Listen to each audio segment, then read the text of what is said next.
маань. За өнөөдөр ингээд бид нар засгийн газрын үйл ажиллагааны хөтөлбөр тайлангийн асуудлаар ярьж байна. Засгийн газар өөрөө хэрэгжилтийг нь 3.1% биелэлттэй байна гэж үнэлт өгнөж байна.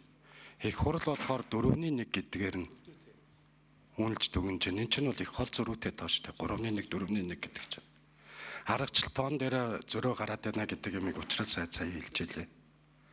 Яг үүндээ энэ засгийн газрын бүх суур алдаа өнөөдрийн бүх үүсэж байгаа нөхцөл байдал бол улсын их хурлын үнэлэхүй олонх буюу 118-ийн бүдүүн бүлэг байгуулсандаа л байгаа шүү.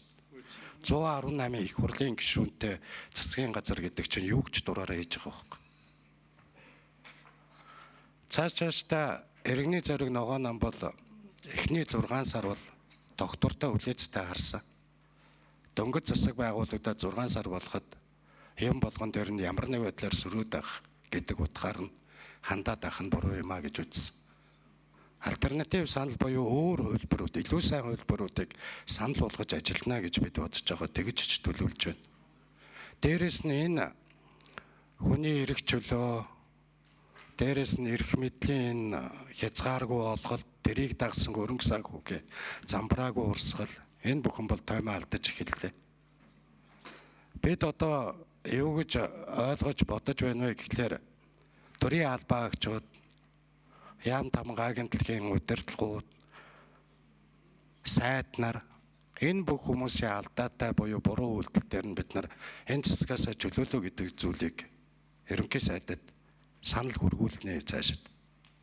Хэрвээ ерөнхий сайд нь үнэхээр алдаа дутагдал гаргацсан болохгүй байгаа хүний эрхийн чиглэлд энэ асуудал болгож байгаа эдийн засаг энэ улс орны нөхцөл байдалд иргэдэд Монгол улсын иргэдийг сайхан амьдрахад нь садаа болж байгаа төрийн албаа агчийг чөлөөлөхгүй бол ерөнхий сайдыг өөрийг нь огцор гэдэг асуудлыг цаашаа тавих бол ингэж ажиллах нь иргэний зориг ногоон намын хувьд зөв юм байна гэдэг ийм байдлаар бид нар хандж байгаа. Тийм болохоор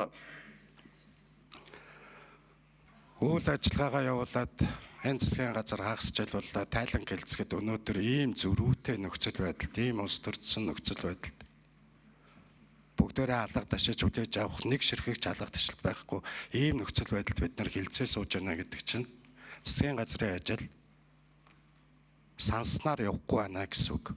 Үндсэндээ их хурлын 126 гишүүн бараг 100%-аар 118-ийн бүлэг бол тэр чигээрээ засгийн газрын үйл ажиллагааг дэмжиж хагас жил өнгөрлөө шүү дээ.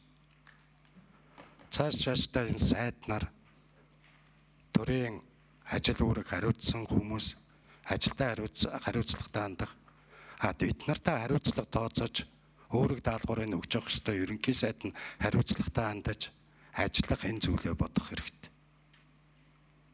Одоо энэ хэлцэгдэж байгаа тайланг бол тийм сайхан тайлан болжлоо. Гүйцэтгэл нь дүгнэлт нь үнэхээр зөв байна гэж хэлэх арга бол алга байна. Тэгээд нэгэнт хаврын чуулган ихэлсэн. Тийм болохоор цаашдаа энэ дээр анхаарах хэрэгтэй.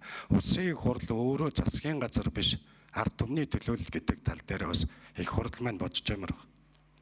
Засагтай адилхан улсын их хурл дээр байдаг хяналт шалгалтын чиг үүрэг бүхий бүх бүтцүүд нь засаг бүрдүүлж байгаа 118 дотороо багтаад орчихсон. Яаж ташуурдах юм засгийн газрыг? Яаж хянах юм? Ямар ч боломжгүй зүйл шүү дээ. Үүнийг дахин сануулж хэлж байгаа. Энэ чиглэлээр ч гэсэн их хурлын